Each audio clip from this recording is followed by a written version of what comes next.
नहीं देखा, तब आप कैमरा के सामने बात नहीं करता। देखो जो भी करना है करेगा, देखा जाए। ये तो स्टूडेंट्स का आंदोलन है, तो स्टूडेंट्स से पूछिए नेक्स्ट स्टेप क्या होगा। স্যার সারাদিন ভরে বসা ছিল। यहाँ में नहीं, हाथाई कतर में भी बैठा है, अम्बासा में भी बैठा है, कमलपुर में भी बैठा है, अक्रॉस द स्टेट बैठा है।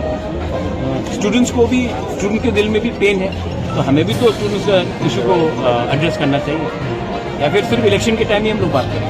उन लोग का जो डिमांड है सर स्टूडेंट लोग को, वो मेरा भी वही डिमांड है जो उनका डिमांड है।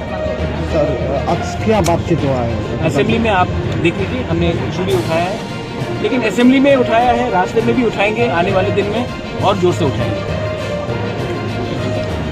और कोई सवाल? नहीं